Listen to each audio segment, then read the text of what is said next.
सबसे पहला immunity strong करना, हमारे ब्रेन को रिफ्रेश करना। आपका मन प्रसन्न है, आपकी इम्यूनिटी स्ट्रांग रहेगी, ऑटोमेटिकली रहेगी। ठीक है, मन अगर प्रसन्न है तो आपकी इम्यूनिटी स्ट्रांग रहेगी। मन दुखी है तो आप ऐसे ही सुस्त रहेंगे। एक तो ये चीज़। दूसरी जिम्मेदारी, एक व्यक्ति होता आलसी जो बैठे बैठे ही उसको काम चाहिए, एक व्यक्ति लेता है कि जिम्मेदारी मुझे ये पूरा करना है। जो व्यक्ति जिम्मेदार बनेगा उसकी इम्यूनिटी ऐसे ही स्ट्रांग होएगी। किसी ने बोला था कि बादाम खाने से अक्ल नहीं आती है, ठोकर खाने से अक्ल आती है। बादाम खाने से अक्ल आए ना आए, पर ठोकर खाने से अक्ल जरूर आ जाएगी कि दोबारा ठोकर नहीं खाएंगे। जिस लाइन में आप ठोकर खा चुके हैं उसमें आप सावधान हो जाएंगे। ठीक है, बादाम का अक्ल पता नहीं, पर एक बार ठोकर खा लेंगे तो आपको अक्ल जरूर आ जाएगी। तो हमें क्या ध्यान देना है कि आलसी जीवन हमें नहीं, हमारे इसमें नहीं होना चाहिए।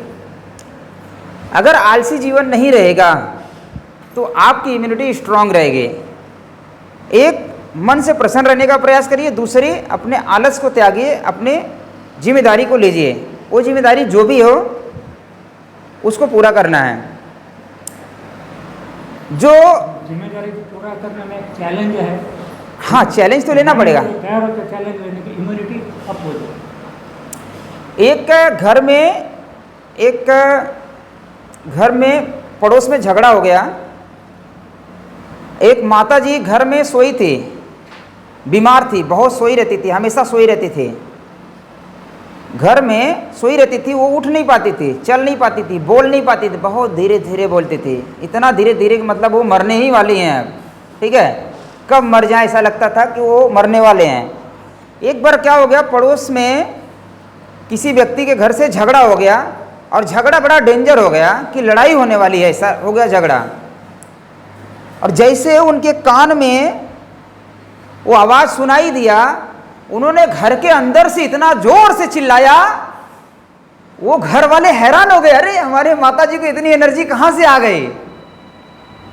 एनर्जी आई क्योंकि उनके परिवार पे संकट आ गया। उनके परिवार पे संकट आ गया कि घर पे कुछ दिक्कत आ गई है, तो उनकी एनर्जी आ गई। वो एनर्जी हमारे ब्रेन में रहती है। वो माताजी जो चल नहीं पाती थी, बोल नहीं पाती थी, वो उठ के खड़ा हो गई, और एनर्जी इतनी आ गई कि उनका आवाज़ घर की आवाज़ से सबसे ज़्यादा तेज हो गया। तो एनर्जी कैसी आई? वो एनर्जी हमारे ब्रेन में ऑलरेडी स्टोर रहता है। जब हम जिम्मेदारी किसी चीज़ का ले लेंगे तो ऑटोमेटिकली वो एनर्जी काम करती है, जब वो आ जाती है वर्क में। ठीक है, ठीक है, ठीक है, ठीक है। हम आपको एक सिग्नल दे रहे हैं कि भाई वो एनर्जी कहाँ से आई, वो एनर्जी कहाँ से आई। जैसे आप गुस्सा करते हैं तो कुछ पल के लिए एनर्जी आती है ना, वैसे जब आप काम करने लगेंगे, अपने काम को एक्टिव होकर काम करेंगे, रुचि लाएंगे कामों में, कोई काम में रुचि आती है तो उसको खाना पीना हम लोग छोड़ देते हैं, बड़ा अच्छे से करते रहते हैं। तो जिस काम में रुचि आएगी उसमें आपकी एनर्जी ऑटोमेटिकली दिखना चालू हो जाएगा। ठीक है, ये तो सरल तरीके से एक समझना है। औषधि भी उसमें बहुत सारी है, काम करेगा। जो चीज़ें मैंने आपको चाय के रूप में बताया मैंने कि चाय का विकल्प है, मैंने शुरुआत में इम्यूनिटी बूस्टर का काम बता दिया था आपको, आपने ध्यान नहीं दिया। चाय निकाल दीजिए, चीनी निकाल दीजिए, अदरक तुलसी, अदरक तुलसी, पेट की गड़बड़ी है तो थोड़ी सी अजवाइन, गोल मिर्च ले सकते हैं, काली मिर्च ले सकते हैं, 1-2 दाना दालचीनी का टुकड़ा ले सकते हैं। ठीक है, इसको बॉईल करके आप दूध मिला करके पिए, चाहे तो ऐसे पीजिए, ये इम्यूनिटी बूस्टर का काम करेगा। ठीक है, ये सरल इम्यूनिटी बूस्टर है। हल्दी दूध जो दीदी ने बताया, वो हल्दी दूध भी इम्यूनिटी बूस्टर है। बल को बढ़ाएगा, शरीर को डिटॉक्स करेगा। गिलोय पता है?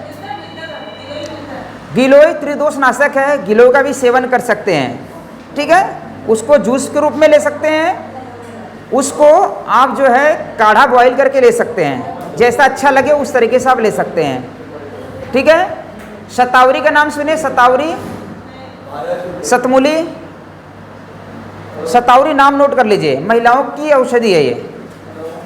इसको महिलाओं की औषधि बोली जाती है। आजकल फेसबुक में और यूट्यूब पर दिखा रहा है कि चिया सीड का डिश खाओ, चिया सीड खाओ, वही सब। वो फलूदा में जो डालते फूल जाता है क्या? हाँ हाँ, उसका नाम मुझे भी ध्यान में नहीं आ रहा है। वो बहुत अच्छा है, शरीर को ठंडा करता है, शरीर की गर्मी दूर करता है। उसका नाम मुझे भी ध्यान नहीं आ रहा, हिंदी नाम उसका बड़ा अच्छा नाम है।